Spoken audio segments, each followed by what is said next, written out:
شمالی ہندوستان کے ایک گاؤں میں ایک خوبصورت اور نیک دل عورت آمنہ رہتی تھی۔ اس کی شادی کم عمری میں ایک ظالم اور خود غرض سوداگر سے ہوئی جو ہمیشہ اس کے ساتھ برا سلوک کرتا تھا۔ برسوں تک ظلم سہنے کے بعد آمنہ ایک پراسرار بیماری میں مبتلا ہو گئی اور جلد ہی انتقال کر گئی۔ گاؤں والے چپکے باتیں کرنے لگے کہ شاید سوداگر نے اسے زہر دے کر مارا ہے، لیکن کسی نے اس کے خلاف آواز اٹھانے کی ہمت نہیں کی۔ آمنہ کی تدفین ایک طوفانی رات کو ہوئی۔ اس کی ماں گڑ گڑا کر رو رہی تھی اور بار بار کہہ رہی تھی، میری بیٹی کی روح سکون نہیں پائے گی، اس کا بدلہ ضرور لیا جائے گا۔ گاؤں والوں نے اس کے الفاظ کو سنجیدگی سے نہیں لیا اور اپنی زندگیوں میں مصروف ہو گئے۔ کچھ مہینوں بعد گاؤں کے قریب جنگل میں عجیب و غریب واقعات ہونے لگے۔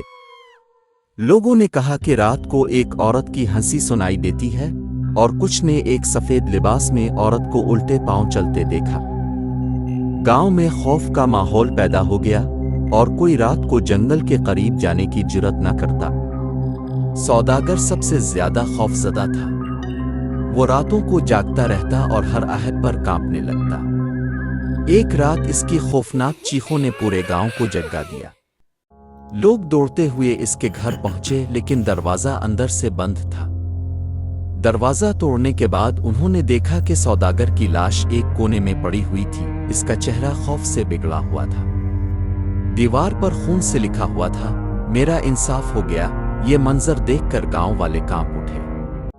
سب کو یقین ہو گیا کہ آمنہ کی روح چڑیل بن کر واپس آئی ہے۔ اس کے بعد گاؤں میں راتوں کو خوف چھا جاتا۔ چاندنی راتوں میں اکثر کسی عورت کے قہقہے کی آواز آتی۔ کچھ وقت بعد ایک فقیر گاؤں میں آیا جو روحوں اور جنات کے معاملات میں ماہر تھا۔ بزرگوں نے اس سے مدد مانگی۔ فقیر نے کہا، آمنہ کی روح کو سکون چاہیے، اس کے ساتھ جو ظلم ہوا ہے اس کا کفارہ ادا کرنا ہوگا۔ فقیر کی ہدایت پر آمنہ کی قبر پر دعائیں کی گئیں اور موم بتیاں جلائی گئیں۔ کہتے ہیں اس کے بعد آمنہ کی چڑیل کو کبھی نہیں دیکھا گیا، مگر گاؤں والے آج بھی اس کہانی کو یاد کرتے ہیں کہ ظلم اور ناانصافی کبھی معاف نہیں ہوتی اور انصاف کبھی نہ کبھی ضرور ہوتا ہے۔